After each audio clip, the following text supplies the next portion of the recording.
해피 뉴 이어! 네, 드디어 새해가 되었습니다.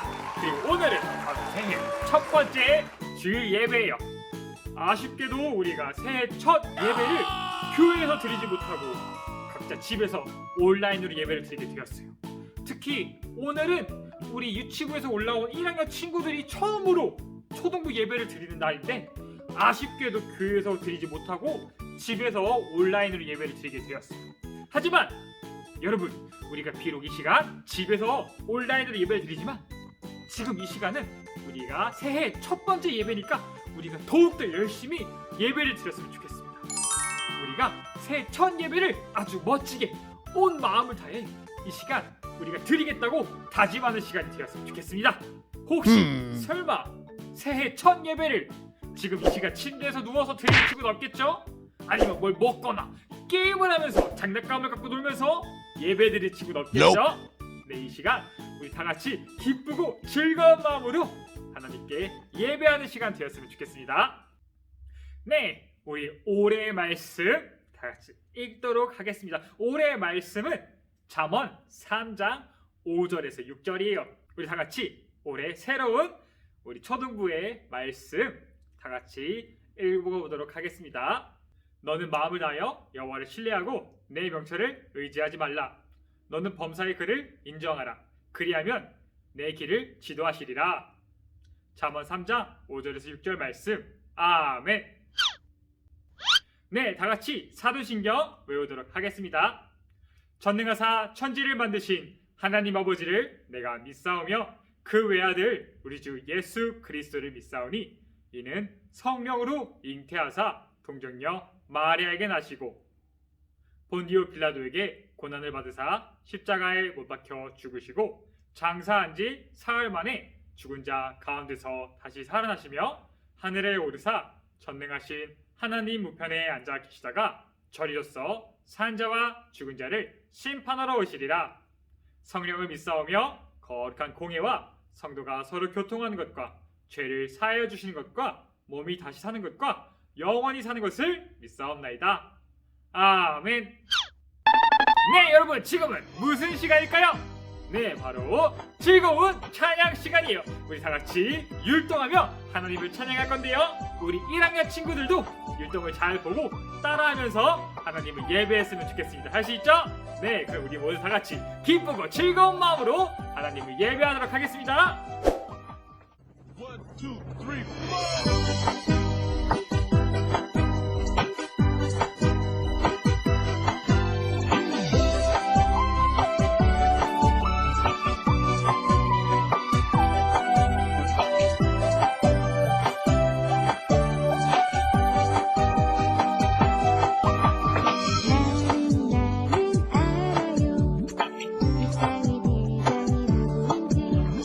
나는 알아요. 나의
다 같이 기쁘고 즐겁게 하나님을 율동하며 찬양했나요? 네, 지금 이 시간 전도사님이 오늘 예배를 위해서 기도하도록 하겠습니다. 다 같이 손 모으고 눈 감고 전도사님 기도할게요. 하나님 아버지 감사합니다. 우리가 새해 첫 주일날 하나님을 예배하게 하시니 감사합니다. 하나님, 우리가 비록 교회에서 예배드리지 못하고 각자 집에서 온라인으로 예배를 드리지만 우리가 간절한 마음으로 주님을 예배할 때, 우리가 온 마음 다해 하나님을 예배할 때 우리의 예배 기쁘게 받아주세요. 그리고 이 시간 우리가 하나님의 말씀을 들을 때 우리가 하나님의 말씀을 잘 배우고 하나님의 말씀에 따라 살아갈 수 있는 힘을 우리에게 허락해 주세요. 이 모든 말씀 예수님의 이름으로 기도드렸습니다. 아멘. 사람들이 예수께서 만져주심을 바라고 어린아이들을 데리고 오매 제자들이 꾸짖거늘 예수께서 보시고 노하시어 이르시되 어린아이들이 내게 오는 것을 용납하고 금하지 말라. 하나님의 나라가 이런 자의 것이니라. 내가 진실로 너희에게 이르노니 누구든지 하나님의 나라를 어린아이와 같이 받들지 않는 자는 결단코 그곳에 들어가지 못하리라 하시고 그 어린아이들을 안고 그들 위에 안수하시고 축복하시니라. 네, 여러분, 전도사님이 퀴즈 하나 낼게요. 지금 이 사진에 있는 사람이 누군지 아나요? 이 사람이 누군지 알까요? 네, 이 사람은 바로 소파 방정환 선생님이에요. 방정환 선생님은 어떤 사람일까요? 무슨 일을 한 사람일까요? 네, 저도 힌트 줄게요. 아주 특별한 날을 만든 사람이에요. 그리고 이 날은 여러분이 엄청 좋아하는 날이에요. 이 날은 어떤 날일까요? 1번 한글날, 방정환 선생님이 한글날을 만들었을까요? 2번 개천절, 방정환 선생님이 개천절을 만들었을까요? 3번 어버이날, 그리고 4번 어린이날, 그리고 5번 추석. 네, 방정환 선생님은 어느 날을, 어떤 날을 만든 사람일까요? 정답을 알는 사람은 댓글에 한번 정답을 달아보세요.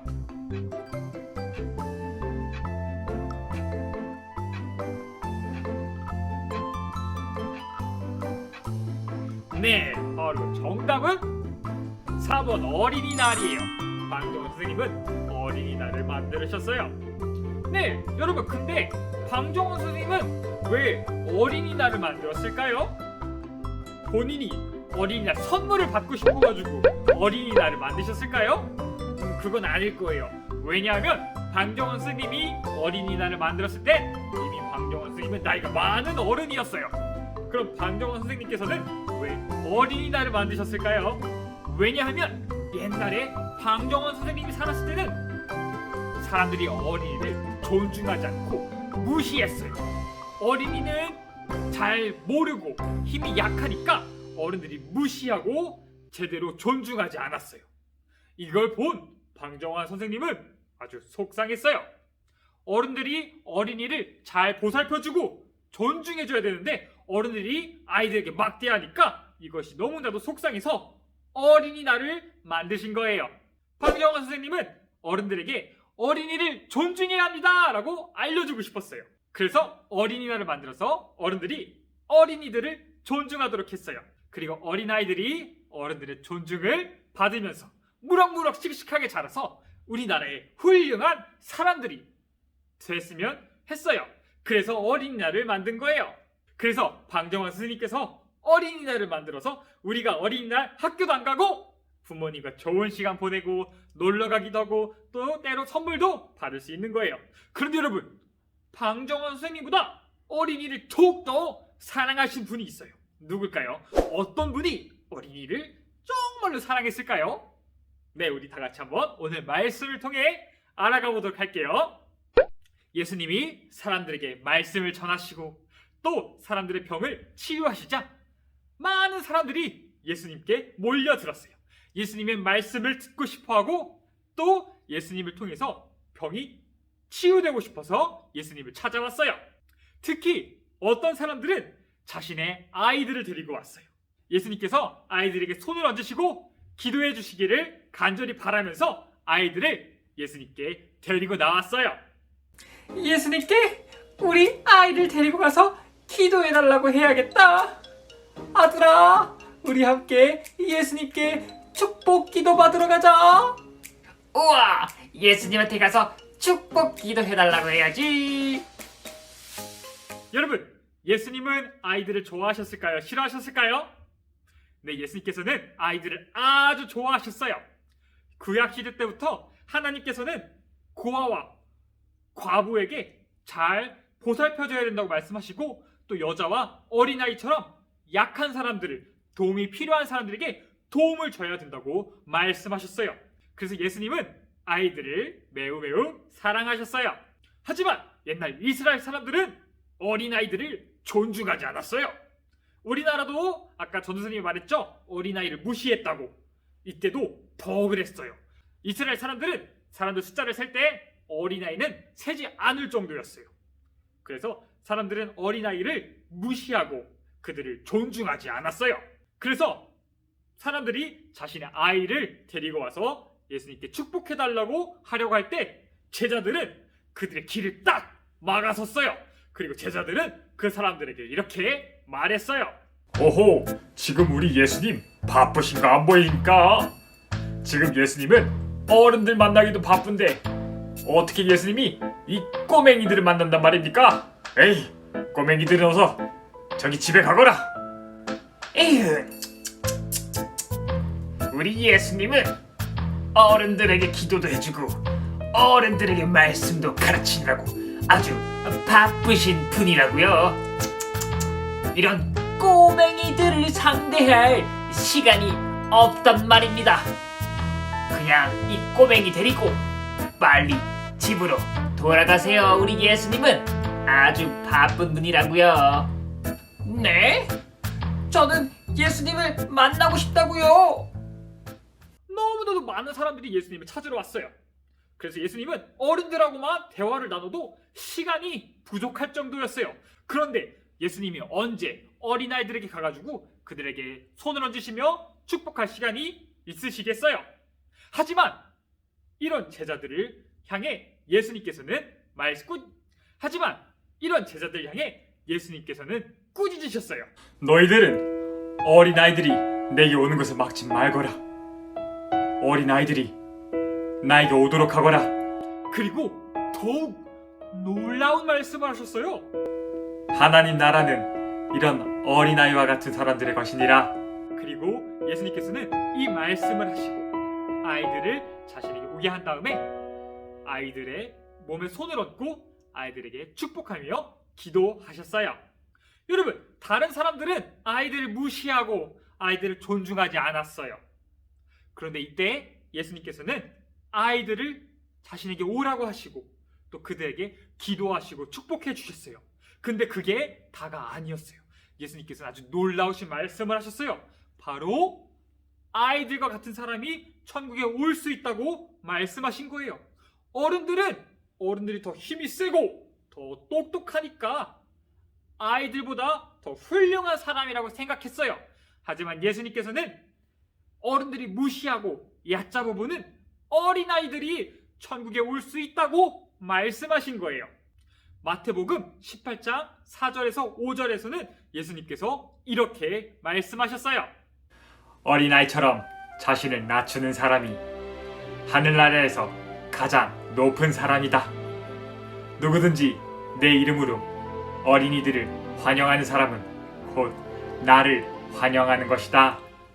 예수님께서는 힘이 약한 어린아이들을 무시하지 말고 돌봐줘야 된다고 말씀하셨어요.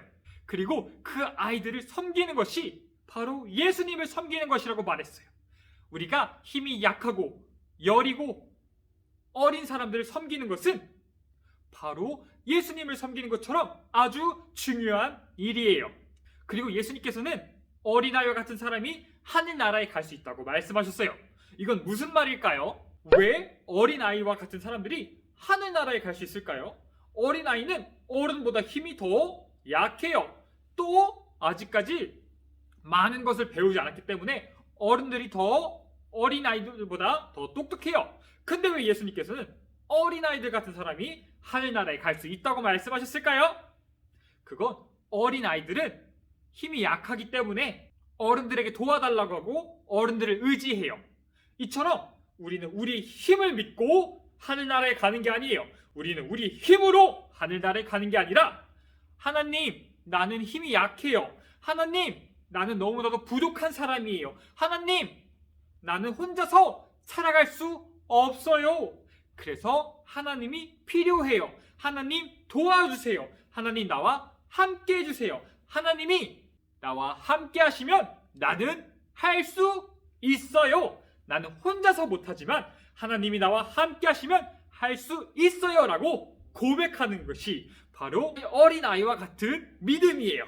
여러분도 살면서 여러분이 아직 어린아이라서 할 수 없는 것들이 있을 거예요. 무거운 걸 드는 것 또는 어려운 문제를 푸는 것.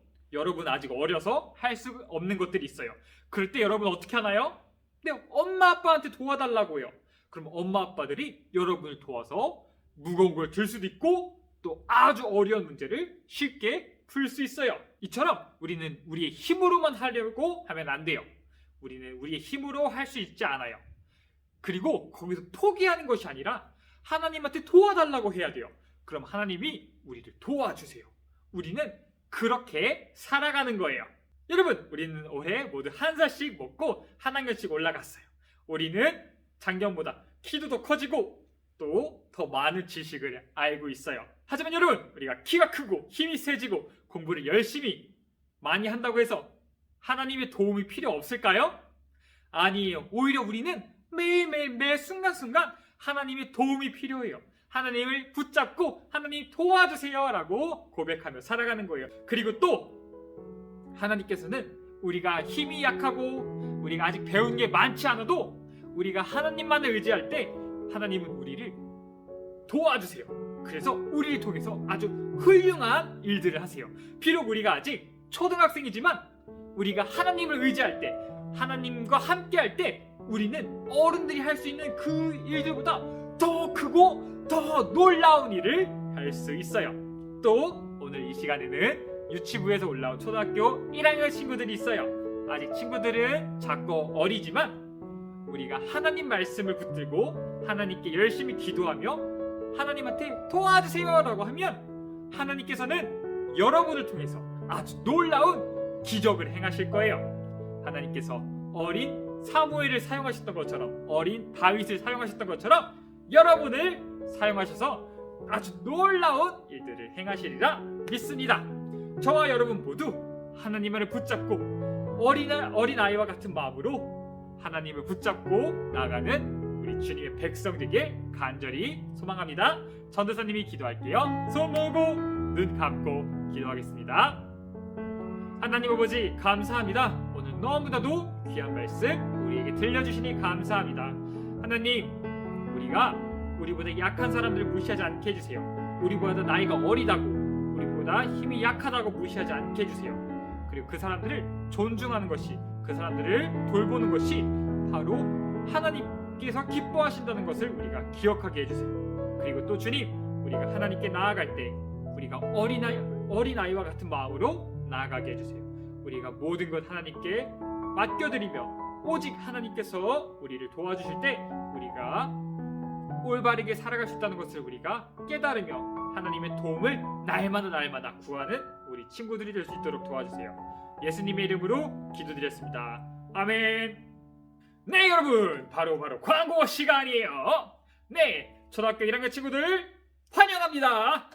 아직까지 온라인으로밖에 환영하지 못해서 너무 아쉽지만 우리가 다다음 주에 교회에서 만나게 되면 우리 다 같이 제대로 환영하도록 하겠습니다. 네, 그리고 오늘 예배를 드린 모든 친구들이 댓글을 달면 무엇을 줄까요? 네, 달란트를 줍니다. 우리 아직 1학년 친구들은 달란트가 뭔지 잘 모를 텐데 좋은 거예요. 네, 댓글을 달면 전도사님이 나중에 교회 올 때 달란트를 줄게요. 그럼 그 달란트로 나중에 여러분이 달란트 시장 때 아주 좋은 것들을 살 수 있으니까 댓글을 꼭 달아주세요. 자신의 이름과 정답을 달아주세요. 그 친구들 모두에게 5달란트씩 주도록 하겠습니다. 네, 오늘 댓글에는 새해 인사를 적어주세요. 새 인사를 적는 모든 친구들에게 $5씩 주도록 하겠습니다. 1학년 친구들도 댓글에 새 인사를 적었으면 좋겠어요. 네, 다음 주까지는 우리가 이렇게 온라인으로 예배를 드릴 거예요. 우리 이렇게 다음 주까지 온라인으로 예배를 드리고 2주 뒤에 우리는 다 같이 교회에서 만나도록 하겠습니다. 그럼 오늘 주기도문으로 예배 마치도록 하겠습니다. 하늘에 계신 우리 아버지여, 이름이 거룩히 여김을 받으시오며 나라가 임하시오며 뜻이 하늘에서 이루어진 것 같이 땅에서도 이루어지이다. 오늘날 우리에게 일용할 양식을 주시옵고 우리가 우리에게 죄 지은 자를 사하여 준 것 같이 우리 죄를 사하여 주시옵고 우리를 시험에 들게 하지 마시옵고 다만 악에서 구하시옵소서. 나라와 권세와 영광이 아버지께 영원히 있사옵나이다. 아멘. 안녕. 우리 다음 주에도 온라인에서 만나요. 안녕.